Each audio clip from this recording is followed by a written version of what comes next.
Hello, ladies and gentlemen. Welcome back to another episode of Easy XP, your one-stop shop for gaming news, info, discussion, and other gaming goodness.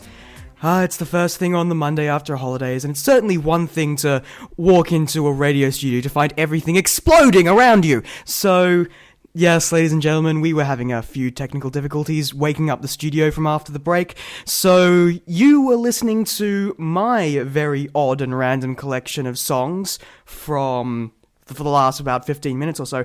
And what a very good song to begin my show. In fact, that last song you just heard before I came on was actually something Nintendo put together for the 25th anniversary of its Zelda franchise. And it was a medley of Legend of Zelda themes done by an orchestra. And it's a lovely track, and it came bundled with Skyward Sword, which was the game they released for exactly the same purpose. Although I've been ranting for far long enough, let's get into it with our normal schedule. We're going to be going through some news. I'm going to be talking about what I've been playing this week, and we're going to finish it off with a discussion topic and a track for the week. So what's been happening in the news this week? Here's a headline: bugger all has been happening in the world of gaming this week. I've had to try and rustle up headlines from a press release and a confirmed urban myth. So, with that in mind, let's get going. A new Phoenix Wright game has been announced, and E.T. for the Atari 2600 discovered in Mexican Landfill. So, let's get straight into it. A new game in the Phoenix Wright series has been announced for Nintendo's 3DS console, tentatively titled The Great Ace Attorney. The game will technically be a prequel, taking place in Japan's Meiji period, which is about 100 years before any other Ace Attorney game, and you'll be playing as an ancestor of the protagonist of the main series, Phoenix Wright. The series creator Shu Takumi will be returning to the project. A release date is not yet confirmed, nor are there any plans at this time for a Western localization. Now, do we know anything about this game? No. Is there any reason to be excited about this game just yet? No. Am I excited about this game? Abso-freaking-lutely. Phoenix Wright is one of those series where another game in the series can never be a bad thing. And the creator of the series, and who was responsible for the original trilogy, which are some of the best games and have some of the best storyline elements to them, is going to be returning. So that's going to be something to look forward to immensely. It's coming for the 3DS, and let's just hope that they will localize it for a Western English release, because they are Japanese games, in essence. Actually, this raises something very interesting. Ace Attorney games have always had a very big problem with localization, because they're essentially Japanese games being taken to a Western audience. And so when they translate it into English, the characters translate from being Japanese to becoming American.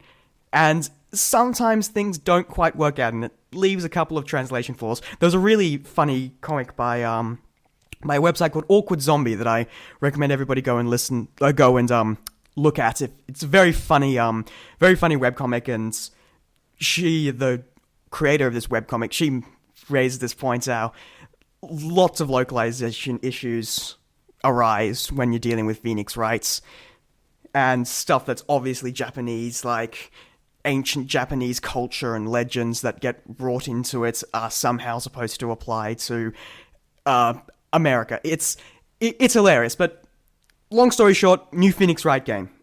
Can't wait for it. And I should be bringing you that as we know more, which, considering we only have a announcement trailer so far, should be quite a while. E.T. for the Atari 2600 discovered in a Mexican landfill. Okay, you'll probably need a little bit of history for this one. In 1983, Atari released the game E.T. for its Atari 2600 console. Widely regarded at the time, and even to this day, as the worst video game in history, rumors arose that Atari had buried their entire stock of the game in a landfill when it became clear that they couldn't sell the copies. This week, the rumors were found to be true, as hundreds and counting copies of the Atari game were found in Alamogordo, New Mexico. The excavation of the site was approved last year. An excavation began 2 weeks ago, with Microsoft sending a documentary team to film the results. It's certainly a very funny little story regarding the old E.T. for the Atari 2600. It's a fantastic story, and just finding out that it's actually true, that there are actually thousands upon thousands of copies of this old, horrible, horrible game that got physically buried because they couldn't sell them. It's something very amusing. Okay, so I'm going to take you to our first track of today. I've been playing a lot of Phoenix Wright versus Professor Layton this week, so I thought a Professor Layton track might be good for our first track of the day. So, this comes straight from Professor Layton's first game in the Curious Village, and this is called Luke, A True Gentleman Prefers a Touch of Light Jazz. And, of course, I had to pick it simply for the name alone. This is Luke, A Gentleman Prefers a Touch of Light Jazz by Protodome. Enjoy.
You are listening to Easy XP on SURG FM. My name is Den, and you are listening to Luke, A True Gentleman Prefers a Touch of Light Jazz by Protodome. A lovely little jazzy track for a sleepy Monday morning, isn't it? It's just a little bit of light jazz from Professor Layton, which is an incredibly good puzzle game for the original DS, which I highly recommend to anybody who feels inclined. Speaking of games, this week I thought instead of giving you a proper game recommendation, I'll talk about what games I've been playing this week, because chances are they're exactly the same thing.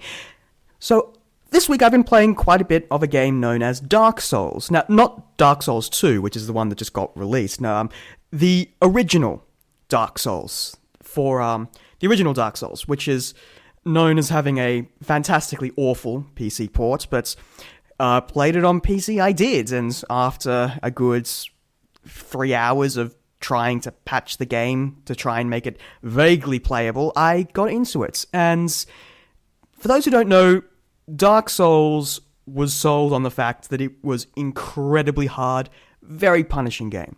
A kind of difficult game that we haven't seen for a long time. And to be honest, call me a masochist if you will, but I've been really digging it.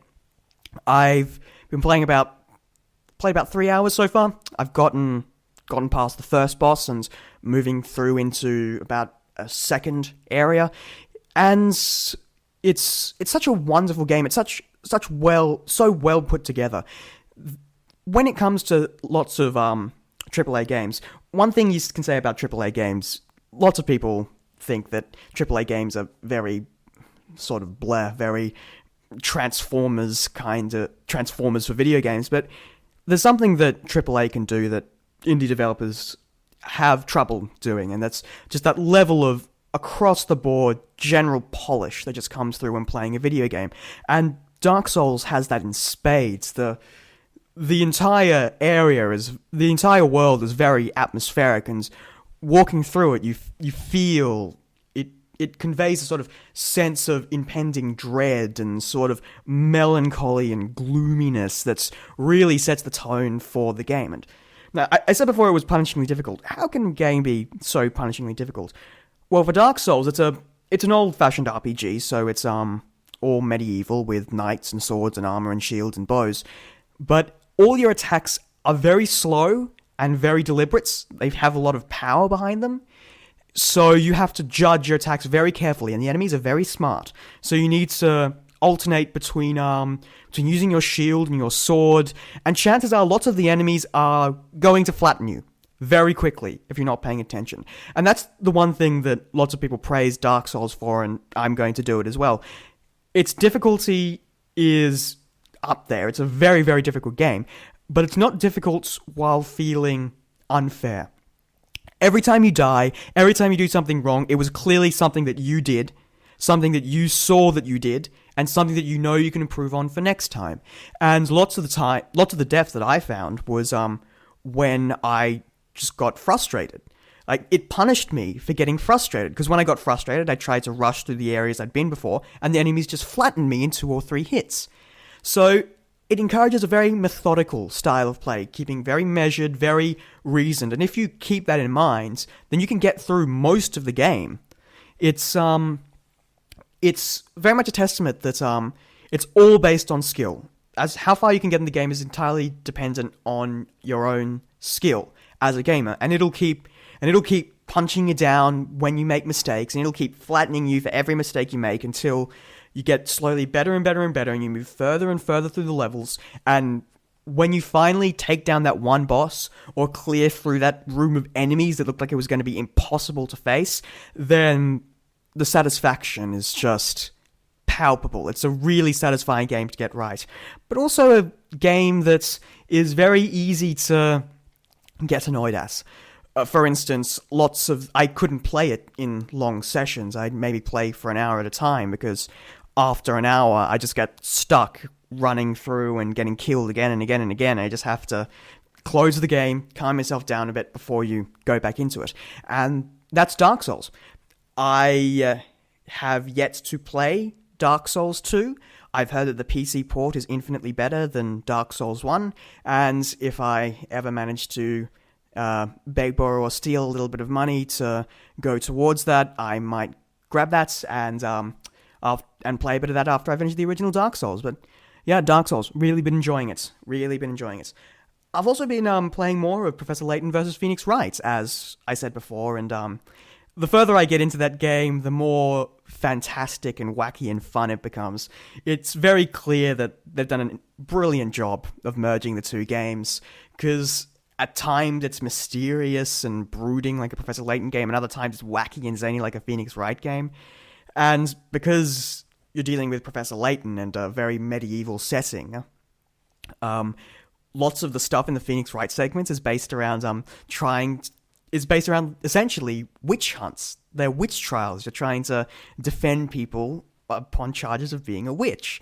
And because this is like this medieval world, you have to try and use the rules of magic as they exist in that world to try and prove people innocent or guilty.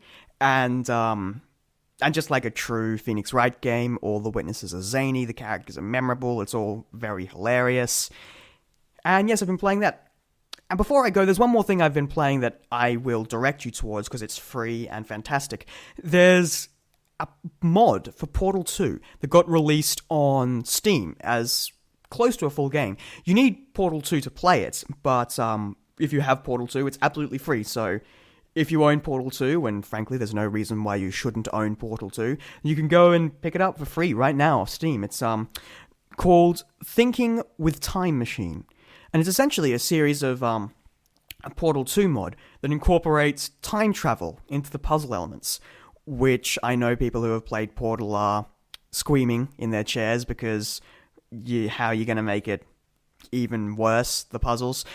But it's very clever. Essentially, you record a version of yourself going through a test, and you can play it back. So I think the easiest example of this is you step on a button opens door. If you step off button, door closes. You need to go through that door. So you record yourself stepping on the button.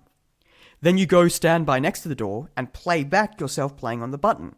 Your copy goes onto the button and you can go through the door. That's possibly the first puzzle they use to introduce you to the mechanics. And yeah, so obviously it's It's great fun, immense amounts of polish for a fan mod, and it's free. So if you like Portal 2, then go check it out. There's really no reason not to. And that's what I've been playing for this week. I am going to take you back to another track now. This week I've been watching quite a bit of a Twitch TV streamer by the name of Siglemic. Some of you might know him, but lots of you might not. He's actually the world record holder for Super Mario 64 speedruns on the original N64, using a proper N64 controller on a real N64 console. And yes, he streams periodically, showing his speedruns. It's really hard to describe him because it's just so good at Super Mario 64. So if you're my age and you want to see somebody speed through your entire childhood in an hour and a half, then check out Siglemic. But he was the inspiration for this track. It's a track from Super Mario 64. It's called Liquid Mario by McVaff, and it's based on the Dire Dire Docks theme, which is people will remember as one of the more melancholy songs in the soundtrack of Super Mario 64. So this is Liquid Mario. I hope you enjoy it.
listening to Easy XP on SURG FM. My name is Den, I am your host, and it is going on about 10:24 today on this here Monday morning episode of Easy XP. And so now, a discussion topic of the week. This is something I've sort of been leading up to over my last couple of weeks of discussion, talking about technical specifications and all that.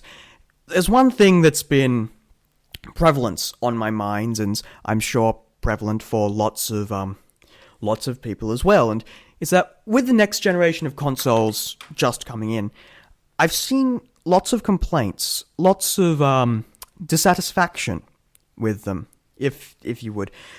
And it's people saying it doesn't feel next gen.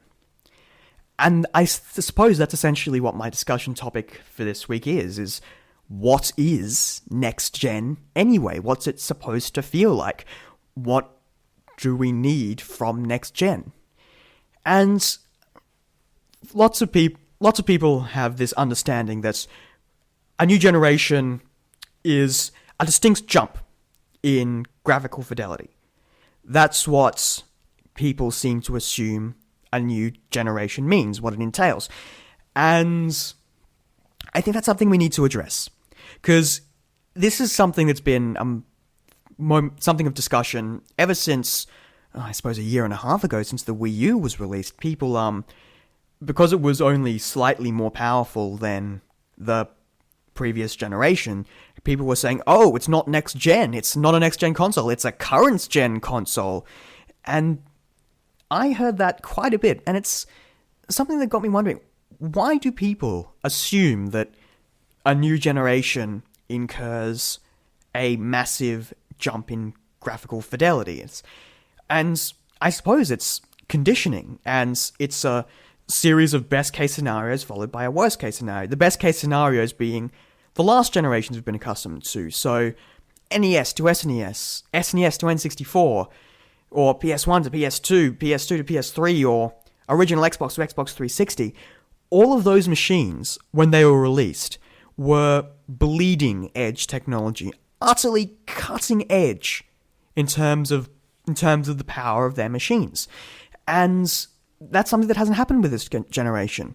The technology that's being put into these systems is about mid-high range, I'd say. I'm obviously no expert, but it's sort of middling range in terms of gaming tech. But all the other ones before that, they were absolute bleeding top of the ends technology when they were first released. And that's something that's that we've been unfortunately conditioned to. Consoles are traditionally sold at a loss at launch. That means there's an amount of technology that goes into them, and that amount of technology that goes into them and the price to build them is actually more than they sell it for. The logic being that you only have to sell the console once, and then you make the money back on games. And that's all very well and good, except last generation, both Microsoft and Sony got burnt pretty hard on putting absolute cutting-edge technology into their machines. In fact, the PS2, which was the most successful console of all time, it sold the most of any console ever. It is the most successful machine ever. Sony lost all the profits from the PS2 during the PS3's life cycle. And that's because the PS3, despite being ridiculously expensive, $599 anybody, and $1,000 in Australia, they were selling it at a loss. There was more than $1,000 worth of technology in that box for when it was released. And they kept on selling them for low cost, and they kept on losing money, and it never sort of came back for them. And so that was the sort of standard. The standard was to put as high fidelity technology in your machines as possible, and then sell them at a loss. But obviously Microsoft and Sony have wised up to that now, because it was clear that it was a bad business practice for them, and so they've toned it back a bit. They've made much more affordable machines for them. What that means is that the machines don't have cutting-edge technology in them.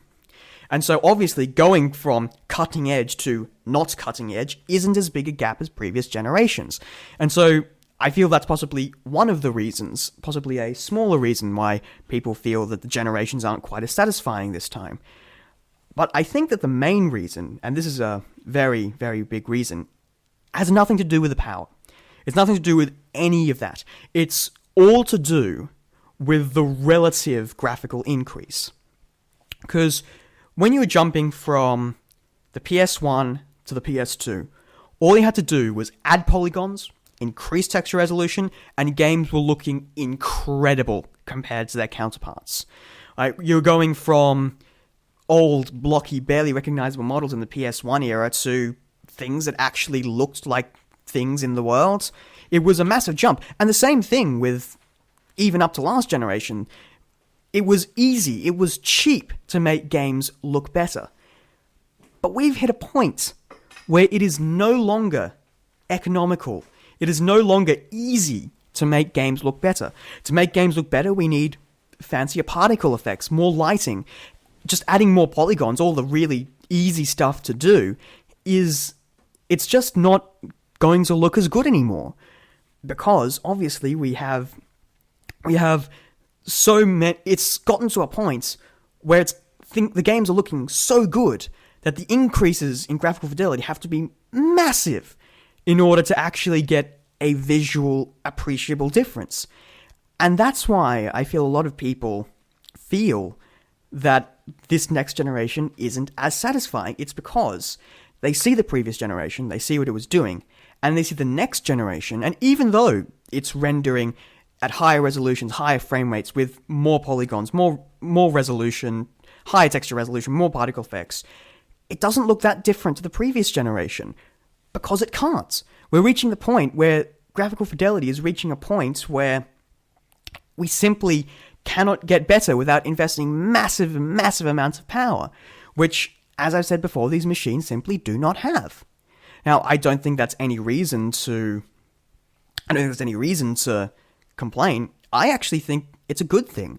Maybe when we realize, and customers realize, that we're getting pretty close to almost photorealism in a sense. We're getting close to as good as games can get, as good looking as games can get practically, then they might stop putting power towards trying to push forward the graphics edge and start putting in more complexities into the game. Maybe start putting some more intelligent AI, some better physics. Use the power on that, stuff that impacts the way the game plays rather than the way it looks. Anyway, that's just my 2 cents on the issue, and obviously, if you look at any comment section, you'll know that nobody thinks about this. It's all about the power, it's all about the look, but those are just my 2 cents. Anyway, I am running overtime, unfortunately, so I am going to bring this to a quick close. Coming up next is the wonderful girls at Jam, who will be playing much better music than I will be. Speaking of music, I am going to leave you with a track of the day. This one is a lovely little ditty called A Link to the Piano by Xylance. It's a little bit of just pure piano based on Legend of Zelda. If you would like to contact us, if you'd like to yell at us for how wrong we are, if you'd like to share a discussion topic or a game you'd like us to talk about, you can contact us at surgexp@gmail.com. That's surgexp@gmail.com. Or you can check our YouTube channel, which is user/surgeasyxp. That's SURGEasyXP. Or you can just search EasyXP Beta into the YouTube search and you should be able to find us. And so now, I will leave you with A Link to the Piano. My name is Den. You have been watching Easy XP on Surge FM. Thank you very much for listening.